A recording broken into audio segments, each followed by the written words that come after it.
നൽകും. തൃശ്ശൂരിൽ ചില്ലറയെ ചൊല്ലിയുള്ള തർക്കത്തിൽ കണ്ടക്ടർ ബസ്സിൽ നിന്ന് തള്ളിയിട്ട 68-കാരനാണ് മരിച്ചത്.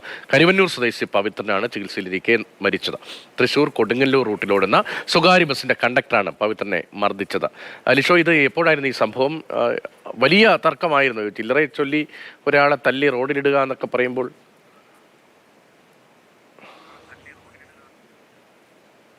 അതായത് ഇത് നടന്നത് ഏപ്രിൽ 1-ാം തീയതിയാണ്. അന്ന് തന്നെ നമ്മളെല്ലാം വാർത്തയെല്ലാം തന്നെ നൽകിയിരുന്നു. ഇത് ചില്ലറയെ ചൊല്ലി ഏപ്രിൽ 2-ാം തീയതിയാണ് ഈ സംഭവം നടന്നത്. ചില്ലറയെ ചൊല്ലിയുള്ള തർക്കം.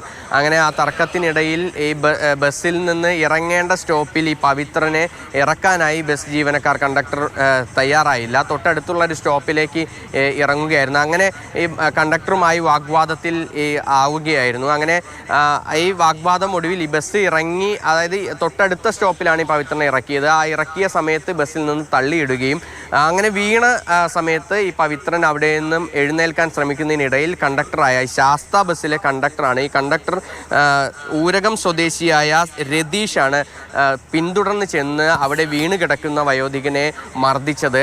ഗുരുതരമായി മർദ്ദിക്കുകയാണ് ചെയ്തത്. ആ മർദ്ദനത്തിൽ തലയ്ക്ക് വലിയ തോതിൽ പരിക്കേറ്റിരുന്നു.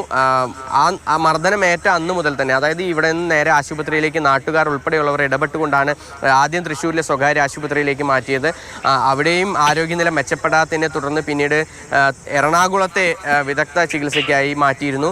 അവിടെ വെച്ചാണ് ഇപ്പോൾ മരണം സംഭവിച്ചിരിക്കുന്നത്. അതായത് വളരെ ഗുരുതരമായി മർദ്ദനമേറ്റ ഈ വയോധികനെ തലയ്ക്കുള്ളിൽ ക്ഷതം സംഭവിക്കുകയും തല പിടിച്ച് നിലത്തടിക്കുകയും എല്ലാം തന്നെ ചെയ്തിരുന്നു.